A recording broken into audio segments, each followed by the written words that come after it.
Interplay India, he has organized several peace pilgrimages called Building Bridges Piece by Piece for interplayers from USA and Australia with marginalized groups in the cities and rural areas of India. He is the co-founder of Samanvaya Harmony, a network for grassroots research scholars to collaborate for communal harmony. He completed his Doctor of Ministry program in Peace Studies at Graduate Theological Union, Berkeley, CA in 2006. Unfortunately, Father Prashant is unable to join us today. He has shared a video message for all of us that we will be sharing with you. Our next panelist, Ms. Kirti Jaikumar, also had a family health emergency. She won't be able to join us. And we have with us Professor Shamma Banu Hussain Abbasi, OP Jindal Global University. Professor Abbasi is an assistant professor and assistant director, Mahatma Gandhi Center for Peace Studies at OP Jindal Global University. She works with the Mahatma Gandhi Center for Peace Studies. Her research focuses on Islamic feminism and the interface between state power and human rights. She has much experience working with UN organizations, the UNMICT Arusha and the UNHCR Delhi, and NGOs in the field of international criminal and humanitarian law and human rights. Ms. Abbasi holds a BCL from University of Oxford and a BA LLB honours from Jindal Global Law School. Welcome, ma'am. We also have with us Mr. Tridivesh Singh Maini, OP Jindal Global University. Mr. Tridivesh Singh Maini is a New Delhi-based policy analyst. He's associated with the Jindal School of International Affairs, Sonipat. He is a former South Asia Voices Visiting Fellow with Stimson Center, Washington, D.C. Mr. Mani was also an Asia Society India-Pakistan Regional Youth Young Leaders Initiative Fellow and a public policy scholar with the Hindu Center for Politics and Public Policy, Chennai. He is currently a freelance contributor at 9-Line. Welcome, sir. Finally, I would like to welcome a moderator for today, Mr. Vikrant Mahajan, Sphere India. Mr. Vikrant has 24 years of professional experience working at interagency policy level and frontline humanitarian action with government, UN, corporations, CSOs, and armed forces in diverse contexts.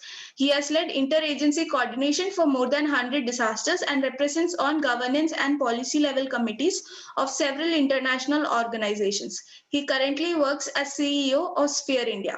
Welcome, sir. With that, we finish the round of introductions of our esteemed panelists, and I would now like to hand this over to Mr. Vikrant to please go ahead and facilitate this session.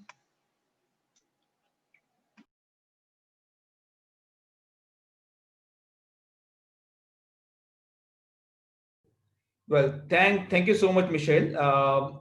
So on behalf of Sphere India, I welcome you all on this International Day for Peace. This an important day and the theme for today, 2022, is for us is that how we shape the peace together. A bit of the background of this day, this International Day of Peace was established in 1981 by the UN General Assembly. And in 2001, the UN General Assembly unanimously actually voted to designate the day as a period of non-violence and ceasefire. So it's appealed all over the world for 24 hours, to observe or complete ceasefire and also to look at the non-violence, and we all coming together as the peace warriors together. The year 2020, is more about shaping the peace together. As we are all have a struggle to defeat COVID-19, the voice has become more important than ever that in these difficult times of physical distancing, the International Day of Peace is dedicated to fostering dialogue and collecting ideas. And that's what we're striving to do today and with the mission ahead. What we're looking at is that during this 2020, it's also becoming clear that it's the common enemy may not be the differences between the communities and the ideologies and the faiths, but is also the virus who can impact our lives in such a significant way. So toward this, the how the COVID warriors, as COVID warriors, all of you and the group of collectives together, we see that during this time there is also a general sense of an increase social tension among the groups and all. So how we can come together and promote more inclusiveness and more social cohesiveness is very much on the objective of it, so that we come together and shape the peace together. Today also, we I would like to have a remembrance and a memory for one of our founding members, and also spirit behind Sphere India, Mr. Nirmal John Singh. uh, he passed away today morning, and it has been a big loss for the entire community, for all of us. I know him as one of a big peace warrior, as well as a champion of a humanitarian cause, a true humanitarian who has dedicated his life, more than 40 years of work in the humanitarian missions. Perhaps I think there won't be any disaster since 1977 in which he wouldn't have rendered services. I have always been at the front end of action, and very inspiring and motivated. I personally got a privilege of working very closely with him, with a great guide and mentor, and to observe the two, as the World Peace International Peace Day also requires, as one of the things was to observe a silence for a few minutes, and also in the condolence, as well as the remembrance of Mr. Nirmal John Singh. I would request all of you that we will observe for a silence for a minute, and then we resume our process ahead. So maybe Michelle, you can take a note of it, maybe a silence for 1 minute, and then we will start ahead. Sure, sir.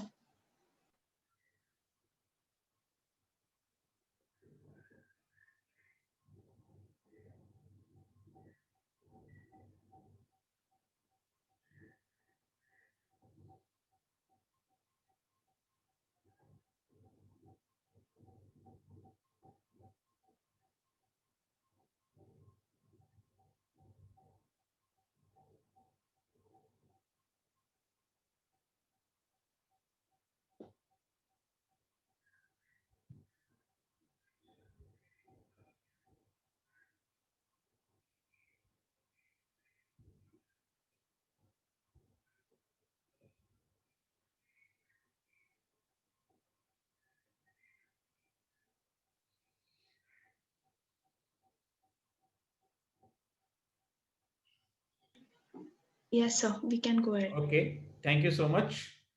So, to move ahead, I think as we see among the participants also, today we have changed our format a little bit about it. I think among the participants also, we will invite more sharing and remembrance for Mr. Nirmal Johnson, as well as what are the other, what could be the small efforts we all can put together, so that we can have a more inclusive and a cohesive world, which is a more peaceful world. We will look at to invite more sharing from the participants today. But to go with the proceedings of the session today, the way it is planned, maybe first of all, I would request Professor Santosh. Michelle, is he around? No, sir, not yet. Okay. So maybe till the time Professor Santosh join us, to begin with, I request our founding chairperson, Mr. N.M. Prusti. He's there around for his message. I'll request, sir, if you can address both the things: the importance of the peace, social inclusion and cohesiveness, as well as the work of Mr. Nirmal Singh, where that these two has been one of the prime concerns in his mind also. Over to Mr. Prusti. Thank you, Vikrant.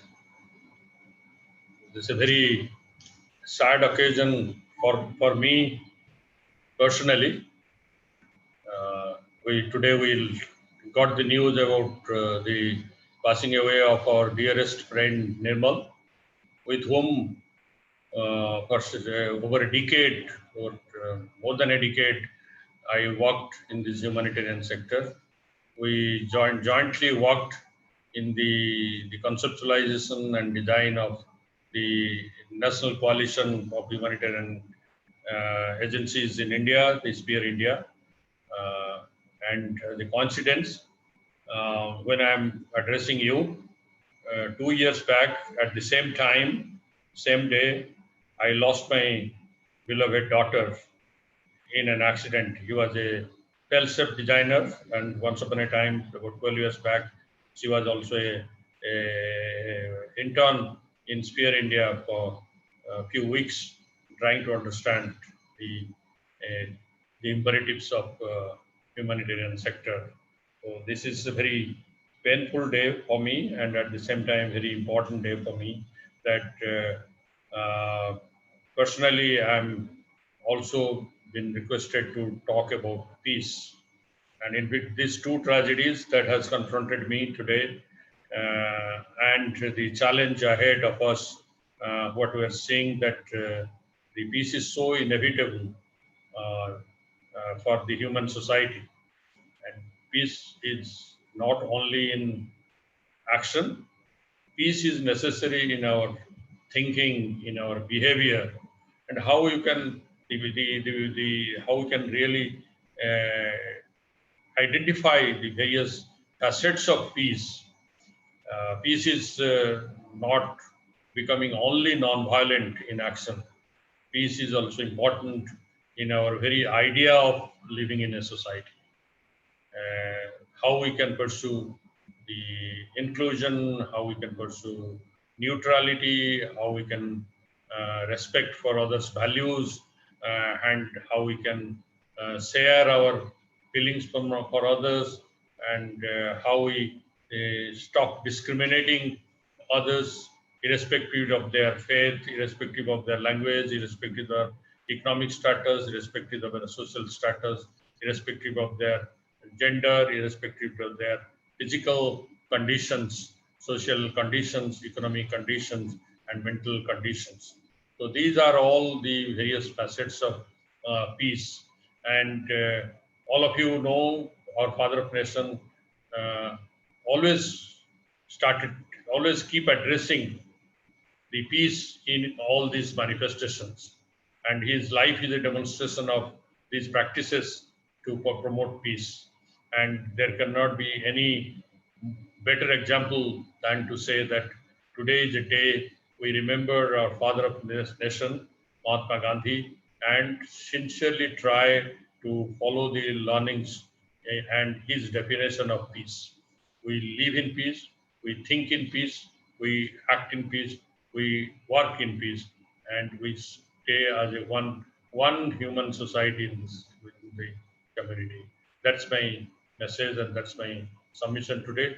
And Nirmal was a great warrior of peace, great humanitarian worker, great professional in pursuing his organization values and his personal values and all that. And today I feel that I have not only lost my dear friend, I have lost a part of my family. And so also is the feeling of many of my colleagues who were very close to Nirmal.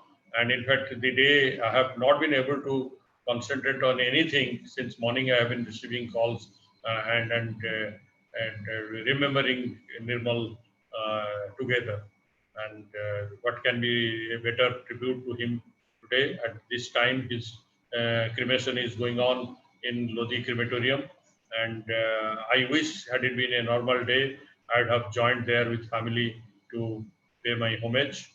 But the restrictions imposed and the limitations faced with, we are unable to do. But at least let us continue to pray and let us continue to share his vision and ideas about being a ideal humanitarian professional. Thank you, everybody.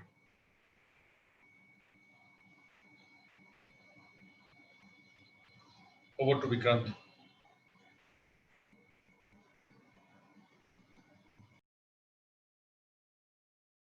So you are muted. Okay. Thank you so much, sir, for sharing your insights on the piece and also the words of remembrance from Mr. Nirmal Singh. I think we'll move towards our the speakers. So we have with us next is Mr. Mani. So, sir, I think you shared about that the experience of COVID from global to South Asia. That how we see in this COVID, and when we're talking about South Asia environment now, how do you see the peace and the in this complex part of the world? Over to you, sir. Mr. Manny has not been able to join us yet. Can we go? I see Father Prashant Olelekar with us. if he is able to join us. You also have a video from Father Prashant, yes. Father Prashant.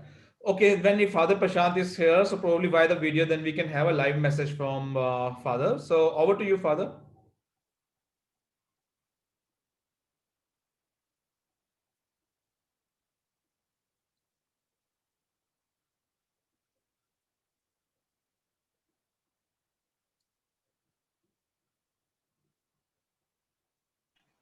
Michelle is. Are you able to help with him?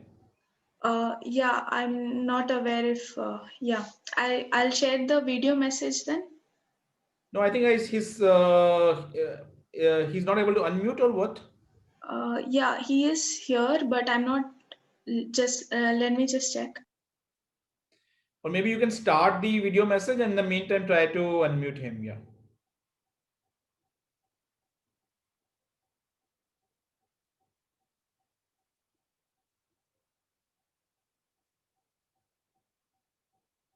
I'm truly delighted to have this opportunity to speak to you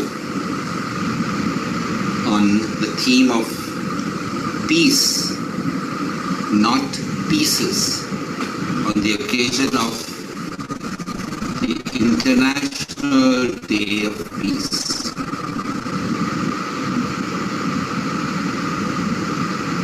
The problem with our world is that we have many other viruses besides the coronavirus. The first virus is individualism. So we are brought up in a culture of individualism. I, me, and myself.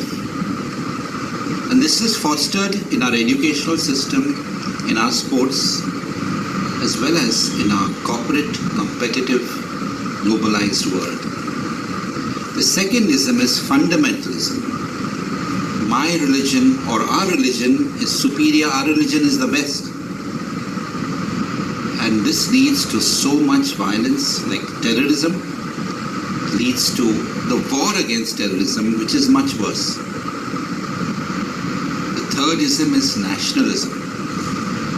My nation, my country is the best. In the name of patriotism, we are ready to go to war against our neighbors. I remember when I was in St. Xavier's College, we had a seminar on Gandhi. And one of our students, a giant girl, when she went home after the seminar, she was faced with the challenge of all her family members, good giants, talking about attacking Pakistan. That happened at the time of the Pulwama attack. And when she told them that the Jain religion fosters non-violence, not only to humans but also to creatures. So they angrily retorted, "You've been converted to Gandhism and to Christianity in St. Xavier's College." She spontaneously replied, "I am much happier to be a true Jain following the teachings of non-violence than to be influenced by rabid fundamentalists." And I also mentioned to her that I too would not want a war against Pakistan because I have my own sister and her family there in Pakistan. I don't want them to be affected. But not only my own sister and her family, but even my sisters and brothers who may be Muslim, because we are all part of one family. The fourth virus is sexism, which is present in our families and in the public sphere, because we all live in a patriarchal, male-dominated world. I remember for a conference many years back called by Pope John Paul II of all religious leaders, Swami Agnivesh, who belongs to the Arya Samaj and wears the saffron robes, represented India. Today happens to be his birthday and he died recently. As a famous peace activist, he was given the Alternative Livelihood Prize, which is the Alternative Nobel Peace Prize. So he was invited for that and he addressed the Pope who had called for that meeting, and he said, "I had great expectations from the Pope and the Catholic Church, Because over the centuries, the Catholic Church has done so much work for the upliftment of women. But I'm surprised to see that all the 500 religious leaders here are all males. He said much of our problem in the world today is because of male domination. I was hoping to see some female leaders present here. And at the height of the coronavirus crisis, I remember reading in the newspapers that the 5 countries where there are the most cases are governed by men.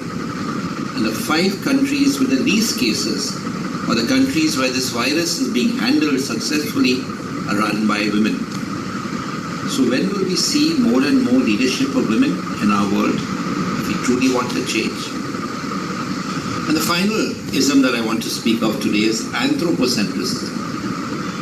So everything is focused on humans. We think that we are the center of the universe. How many of us are aware that every day several species are going extinct?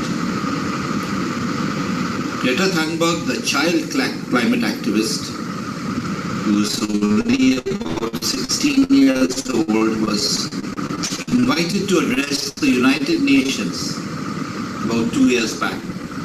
And at that summit, she told the prime ministers and the presidents of various countries, I want you to panic. But what she failed to do, something much, much smaller than her, millions of times smaller than her, the coronavirus has succeeded. Because all these leaders and all of us have panicked.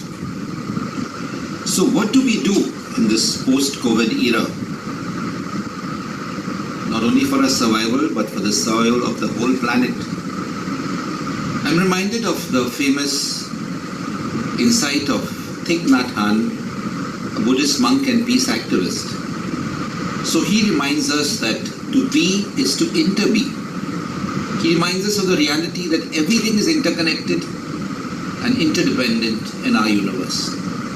In our own Indian tradition, we have what is called Vasudhaiva Kutumbakam. The whole universe is one family. Can we think of ourselves as cosmic or earth citizens? And this will take us beyond nation, gender, religion, and species. I would like to end with a famous quote, my favorite quote. For kindness, we do good to another. For compassion, there is no other. Because we are all one, all part of one planet, one universe. So on this International Peace Day, can we take a pledge to be compassionate? Because this will help us from being obsessed with the coronavirus, and take us to the world of Karuna. Karuna, which means compassion, and compassion is common to all faiths. Thank you.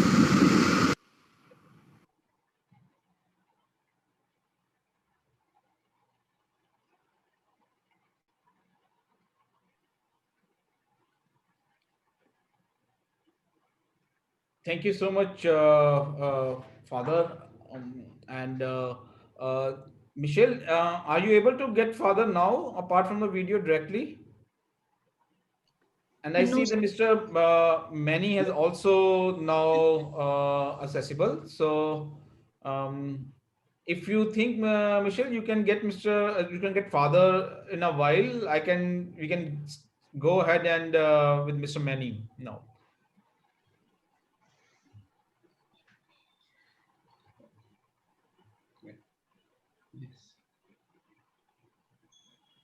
So maybe I go to Mr. Manny.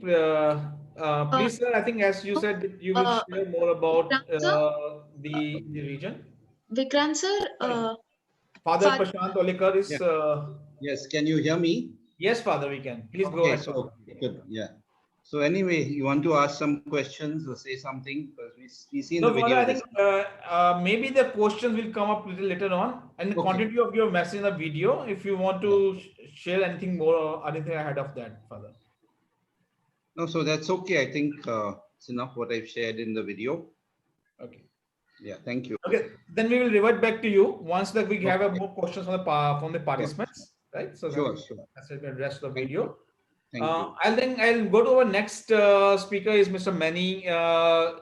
He has looked at the COVID from a global perspective to reaching out to more South Asia, and also in the South Asia now we're seeing the complexity of the peace processes here. So we hear from his experiences. What is his message about it? Over to you, Mr. Mani. Okay, thank you for giving me this opportunity to present my views and to be part of this very distinguished panel.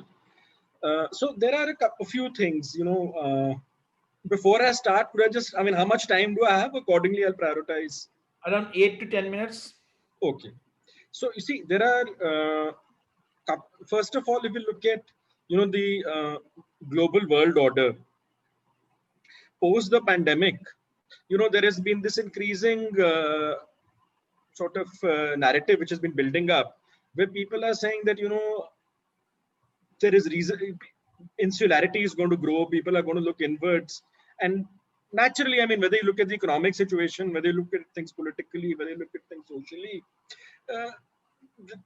one can't blame anybody who thinks that the world is moving this way. And as somebody had indicated earlier, since the last maybe about 5 to 6, generally globally, in the last 5 to 6 years, this narrative of insularity, be it economic, be it in the social sense, be it religious, this has been growing. Now, at the same time, when it comes to things like, relief materials, medicines, or cooperation in the vaccine, you cannot escape, this thing about cooperation. Now, the problem is people often confuse globalization. Now, economic globalization may have had certain negative impacts and people have been left out. People at the bottom of the pyramid probably feel they've been left out of the economic progress which has been made. But on the other hand, if you look at otherwise, if you look at globalization in toto, if you look at the, people meeting each other, different nationalities, different religions, different thought processes, that's a very, that is essential. Dialogue is the key. And diversity is something really beautiful. It needs to be respected. So hopefully, this whole, the pandemic will teach us the need for of coexistence. And, I can keep on talking about the IR theories of being realist, being liberal, being whatever else. But at the end of the day, there is also, you cannot ignore spirituality. You cannot ignore humanity. And since earlier, a number of faiths were mentioned. So as a Sikh, I think I would just like to bring in a few points. First of all, from a personal standpoint, I've had the honor of doing some research on linkages between, the two, East Punjab and West Punjab. And in that, the Sikh faith naturally is important because, you've had, if you look last year in 2019, the Kartarpur religious corridor was inaugurated, it began. Then apart from that also, there have been other initiatives in terms of religious tourism between the two Punjabs and India and Pakistan and all.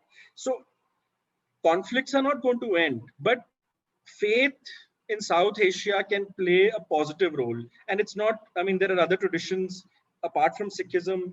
You have Sufism, which plays the role of sort of being a bridge. So faith and spirituality are often, people tend to give a negative connotation. There is also positive, the positive side of faith.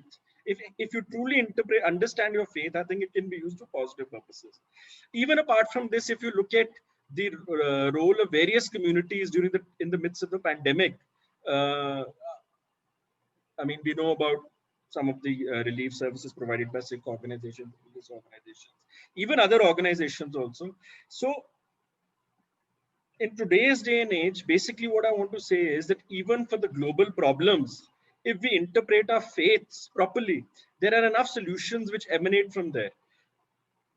The first thing is, for instance, if you look at the Sikh philosophy, there is emphasis on, taking the downtrodden, the oppressed,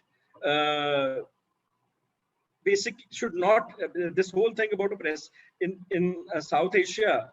This for very long there was this caste system and the rituals and all. So there's a clear emphasis on standing up for the downtrodden.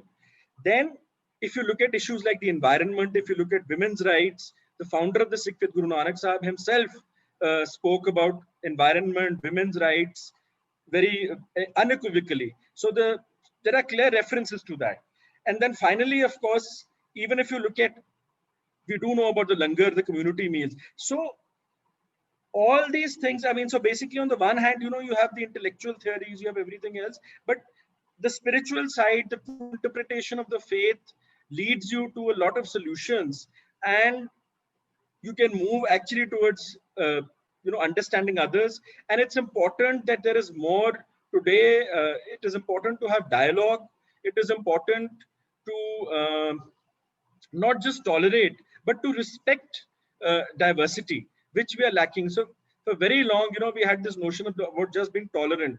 We need to celebrate our diversity. And this is at all levels. This includes, on the one hand, at the level of faiths, at the level of different countries, at the level of cultural groups. We must recognize this. Now, just speaking from my the vantage point of an IR, of a student of IR, I think there are numerous opportunities, because what the pandemic has taught different parts of the world is that apart from just the short term, even the long term cooperation is the only answer. I mean, if you look at the changing dynamics in different regions, including the Middle East, for whatever reason, there are lessons, especially for our region, to draw from that. Secondly, with this whole change in immigration, and South Asia is going to be hit immensely because all our remittances and all are going to be impacted. So even in that, between different South Asian countries, there is scope for cooperation. I mean, we see, if we want to look for differences, there are many differences. If you want to look for synergies, then there are numerous synergies available, especially in a post-pandemic world. So I think this requires leadership, statesmanship. Citizens also have to play their own role. In the past, civil society has played a very important role in dialogue of all sorts. And hopefully, even not just in the context of India, but in the whole of South Asia, I think civil society needs to once again play a more important role. So, and I don't think there is any, it is of, this whole notion about good relations, harmonious relations, coexistence, being utopian. I think this needs to be turned upside down, because no progress, economic progress or social progress, is possible without harmony. This whole notion of, that you can have economic progress without harmony, or about one group being more dominant than the other, is very problematic.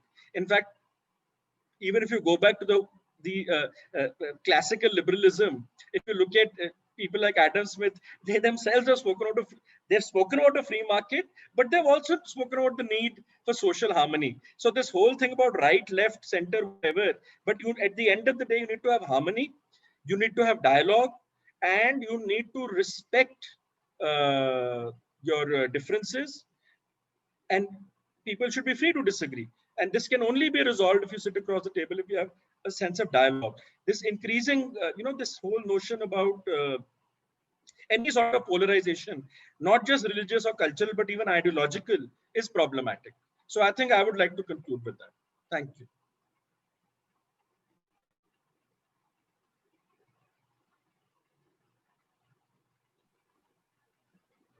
Thank you so much, Mr. Mani, for this initial one. Maybe I think reading from your interesting profile as a young leader, your interaction with the cross-border youth missions also. Can you please share a bit more about with us about that? How was your experience? And if I have to ask you, what were your top takeaways, which can help see a Oh, uh, I didn't, which section, did you refer to a particular section of society? I didn't get it. no, I'm not referring to a section of society, but I think Youth, you said understand. the youth, right? The Yeah, youth. about the youth. I think you Yes, were part of a mission, Indo-Pakistan exchange mission also. So I yes, just yes. wanted to learn more from your experience. Sure, What are sure. big takeaways from that experience, Right, which can help right. us, Okay, so look at. yeah, so at the outset, if I deviated a bit, I would like to, but I just thought that I'll bring in, this whole thing about faith and coexistence, because in South Asia, this is very important, especially in the context of India and Pakistan. Now, coming back to, I think basically, I was part of this. I had in 2013. I was an Asia Society Young Fellow, India, Pakistan. We have a group of young fellows, and I think the the youth across the border is like youngsters in any other part of the world. There are different their economic aspirations, and I think because of a lack of interaction between both sides, there are stereotypes. Now, I had been earlier also. I have been on 2, 3 occasions because I've done some research. I've written a monograph on India-Pakistan relations. But so what you learn about the other side is that, first of all, uh, on issues of, we think there's a lot of insularity, but if you look at the understanding of international affairs, of what is happening abroad, of aspirations and all, it's there are a lot of similarities in how people think. Actually, there are day-to-day bread and butter issues. There are issues of your future.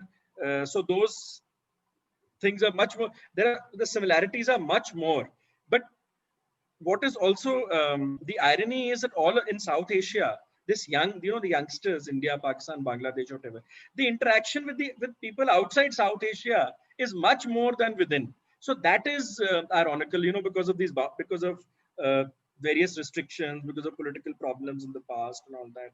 But I think basically when you go abroad, you realize the importance of a common South Asian identity. And this is not just about India and Pakistan, this includes Bangladesh, this includes Sri Lanka, this includes other countries within South Asia. There is a lot which binds us together. But what happens is that the narrative is such.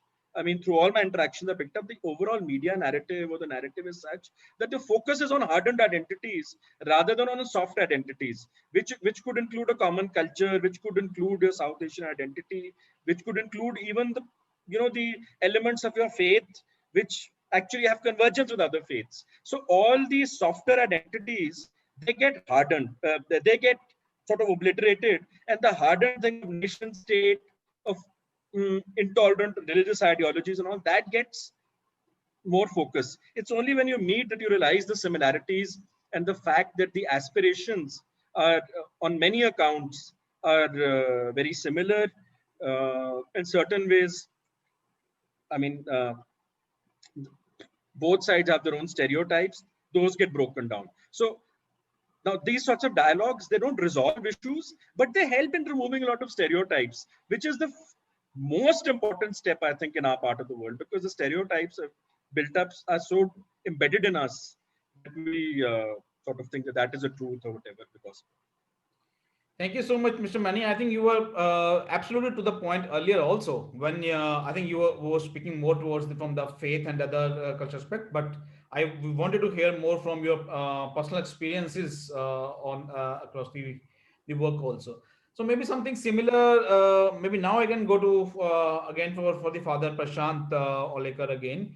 So father, from your perspective also, what we hear from Mr. Mani, how do you see that the faith and the interfaith works can show us the direction, while in what we have observed in India in the time of COVID, there's been a lot of stigma, a lot of discrimination associated with both the COVID patients, and we're trying to mobilize faith leaders to say that the interfaith approach can perhaps address the issues of stigma, discrimination, and bring more harmony on this. So how this can be achieved further? So I think in all, can you hear me? So I Yes, think Father. in all faiths, there is an emphasis on reaching out to the downtrodden and the marginalized. So religions are stuck with their temples and mosques and churches and with their rituals. But all religions tell us to find God in the poor. Gandhiji, of course, expressed that beautifully. We really need to educate our people to see that God is there with the migrants. God is journeying with the migrants.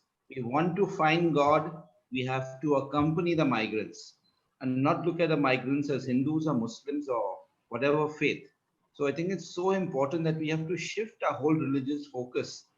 And I mentioned Swami Agnivesh. So he raised a lot of questions about the whole Ram Mandir at Ayodhya, and he stressed spirituality. So I really wish religions, rather than stressing their own religion or religious beliefs, would talk about spirituality, which is much more inclusive, and dialogue about spirituality in various ways. And since I was the head of the intelligence department in Xavier's College, I found the youngsters responding so well. I still remember when I went and I asked many of the youngsters, what is the faith you believe in? What is the religion you follow? Most of them said they're atheist. I said, why do you say that? He said, we've been brought up in stuff which are so unscientific. Our families, our parents are just telling us do the rituals. They don't know why it is happening. I said, you say that's why you're atheist? And then I said, maybe you don't know my beliefs, because if you know my beliefs, perhaps I'm more atheist than you. Something very interesting. They said, how can we come together for a common cause? And you know what? We made our slogan, co-create cosmic compassion. It is the planet that will bring us together. So I would really like to see climate change as a problem and coronavirus as a common issue. And I mean, in the Catholic faith, the Pope spoke to all the leaders at the Paris COP21 conference and said, we have to listen to the cry of the earth and the cry of the poor.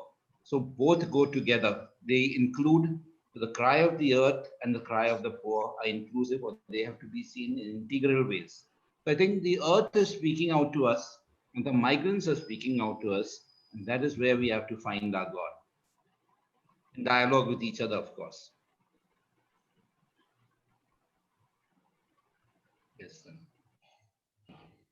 Thank you so much, Father. I think that's again is absolutely to the point that this is how the more interfaith works can help in these difficult times. So maybe I will invite some more sharing from the participants now. We can open it up from your side, participant side, any question, or also if you want to share that how we can have a more inclusive and cohesive, peaceful world. Please raise your hands. My colleague will unmute you.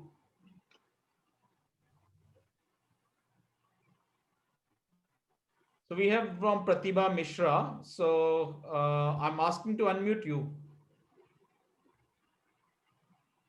Yeah, please unmute, Mr. Pratibha.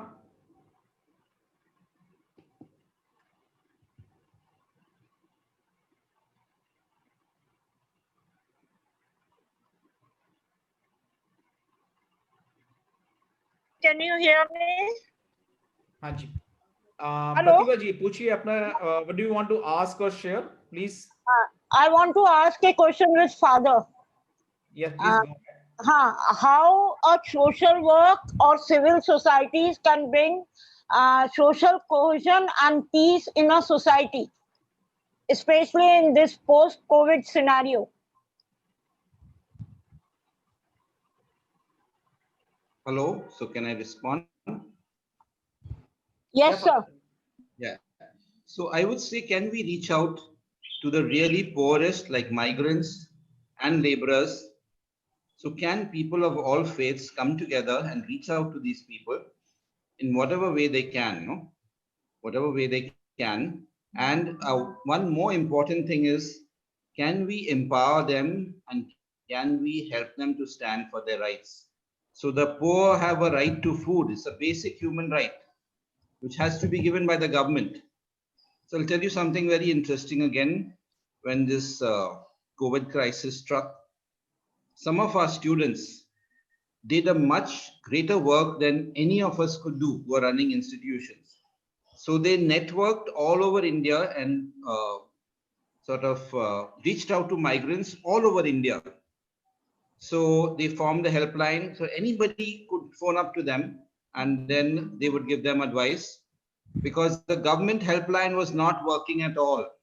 So people were stranded. Then they made links with different NGOs, with different groups, and all nationwide. They prepared a data report. Now this report was submitted by Harsh Mandar to the Supreme Court. This was counter to the report given by the government. So the government report was everything is being done. And then the report presented by Harsh Mandar and some other lawyers at the Supreme Court said this is the situation.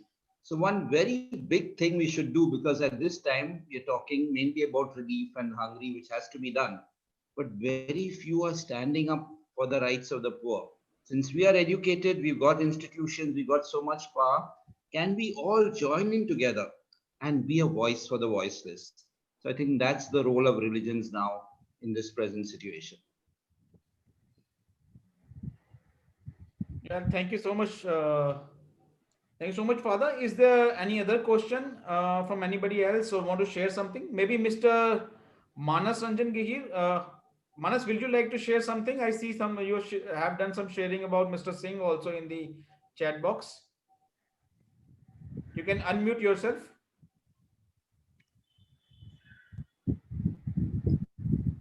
Hello, sir. Namaste.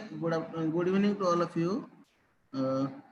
Actually, after a long gap, I came to see Mr. Vikrant sir as I was working with Spare India for filing response coordination at Baripada of Odisha. Actually, it's a great loss for all of us for the sad demise of Mr. Singh. Actually, all of you, all of us know that how we are facing a, stigma-like situation after outbreak of such a COVID-19 situation. More, lot of people are getting very much suffering a lot. Specifically, the migrant laborers and the vulnerable people, they are debarred from getting employment opportunity, and they are facing lots of problem for livelihood. And as far as the peace and cohesion concerned, what thoughts we should adopt so as to establish the peace in such a situation? I will ask this question to Father. Thanks, Manas. And Father, again, will you like to address that? Yeah, could you briefly, just the end part, like in 2 lines, can you just pose your question? So I didn't grasp that, if you don't mind. What exactly are you seeking for? Manas, can you repeat your last line question?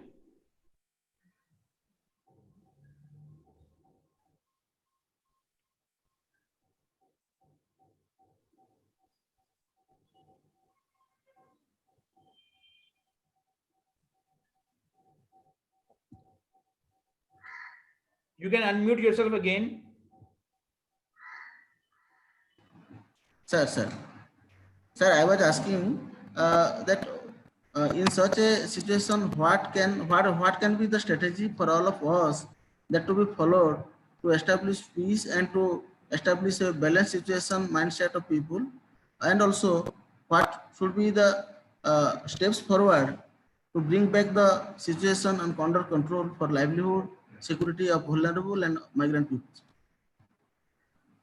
So one suggestion which we need to do, and I'm glad that your Sphere India is taking the lead, is we have to function in a collaborative network.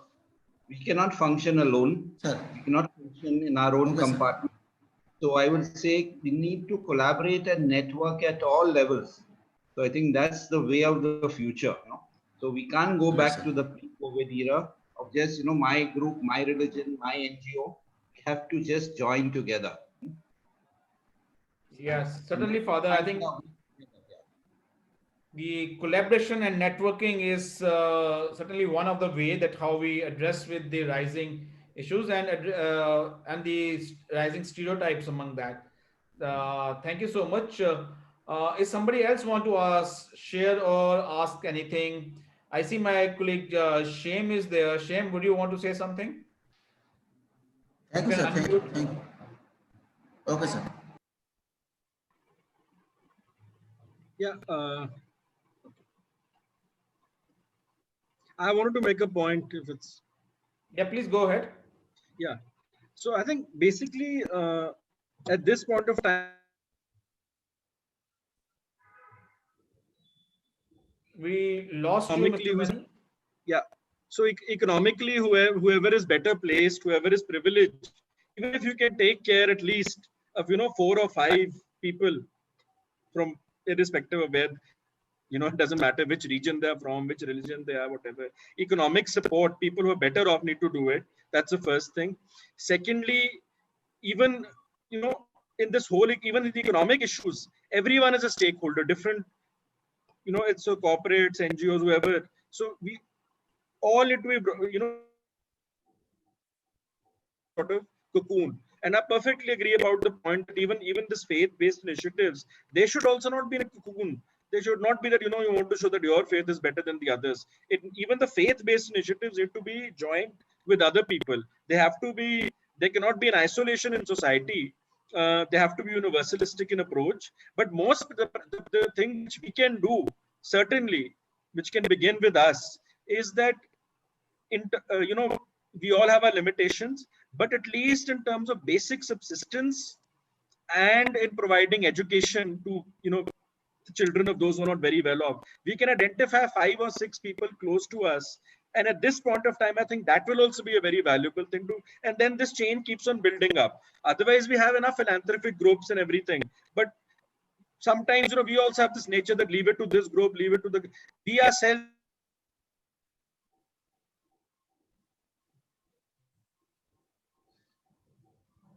We lost your voice in between, Mr. Mani. I think we lost the connection with Mr. Mani in between. In the meantime, there is I think, a hand raised by Ms. Amita Panda. Maybe I'm unmuting you. Please ask your question. Please unmute yourself and ask your question. Yeah. Or share what you want to share, Ms. Amita Panda. Namaste, sir. Namaskar. हाँ जी, नमस्कार. क्या Actually, I have a question. What is the role of peace in social cohesion? What's the role of peace in social cohesion? Okay. Anything else you would like to know about this? Just this one. Okay. Thank you, Amita ji. Again, maybe Mr. Mani, if you are still around, maybe Father, you can start with. In the meantime, Michelle, you just check with if Mr. Mani is still around. Okay, I'll just say very briefly. One of our big problems is we are seeing everything in compartments. So social is one compartment, religious is another compartment, economics is the third compartment, politics is the fourth compartment. Everything is interconnected, interrelated. And then everything has to be interfaith, so connected with ecology also. So we need a new mindset, and we need new structures to foster this type of mindset of interconnection. So religious person will be very socially committed. So we think religious person has to be ritually committed. So religious person has to be socially committed, has to be ecologically committed, and this religious person has to relate to all peoples from these fields. Hope this helps. Yes, very much, Father. That's was a really important thing. I hope your question is answered, Amita. Is anybody else have a thing to share?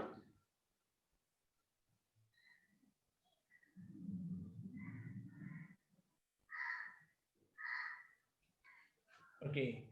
So I think if nothing, I think we just move ahead towards the closure of our session. I think this was an interesting discussion. We got to hear some interesting perspective. I think it's to begin with the other viruses that father has said in his video about, the individuality, and then my faith, my faith is the greatest or the greater than others, my country, our nationalism, all this, the way through which we create divisions between the human society, is the genesis of this conflict, and which is happening across. And we have to address them going to the common spirit of humanity, being one human and one world. That's the way to look at it. And then within the because of the various identities, the differences which are coming across the communities, we bridge them through a spirit of social cohesiveness, to the spirit of inclusiveness. I think that's the way to address the thing is there. And in my personal experience also, I think is today now remembering again, I was thinking about Mr. Singh, who has been the founding member in India and the chairperson between 2012 to 2016, working very closely for me. We were very particular looking at in the Indian context, how we need to be more inclusive about the groups which are there at the margins, the marginalized communities, especially looking at affirmative actions for the inclusion of the Dalits, tribals, other backward groups, uh, to also be more inclusive about the various kind of vulnerabilities which come across the gender, the age group, children, elderly, and the COVID reality is COVID as a context is telling us more and more learning around these. I think these are some of the directions we have. And then hearing it both from the Mr. Many, as he was trying saying, is that we need to address these stereotypes more than the stereotypes. Once we start having a dialogue across and started seeing the world from different lenses and different views, appreciating those differences also, while addressing these stereotypes, we make our way forward towards a more cohesive world, more peaceful world. Toward all these things, I think the COVID context is becoming more and more relevant, because without this, we see the rise in the cases of stigma and discrimination, and that's where India, taking its collaborative approach and network approach, which father was suggesting, that we all need to come together, we need to network together, a dialogue more, and toward this we will try to look at how we can facilitate the interfaith humanitarian alliance and other peace initiatives, so that we address the issues of this social unrest and the rising fissure lines within the communities and the society. So a great message from our speakers, a great message from some of our participants and speakers from our participants. I think it's my moment to thank you all. Thank you, Father Prashant. Thank you, Mr. Mani, Mr. Prusti. Some of our speakers could not join, but my thanks to all of them. And thanks to all of you who joined this session and for the good work you're doing at the front line of the COVID war. Our best wishes with you. And thanks to my team for organizing this. I hand it back to Michelle for final announcements. Anything ahead? Over to you, Michelle. Thank you, sir. Thank you, Mr. Vikrant, for the incredible and effective moderation of the session. We would like to thank each and every panelist and all the participants for such an enriching discussion. Before we end the session, I would like to mention a few administrative directions. Your certificates will be ready in 24 hours. Visit our website www.spearindiacovid19academy.org, and you can download your certificate by scrolling down and finding the name for today's session. It will be ready to download in 24 hours. However, if you are unable to do that, as some of our participants have faced technical difficulties, do not worry. You can email us at covid19academy@spearindia.org.in, and we will get back to you as soon as possible. Have a great evening and see you all for our session tomorrow.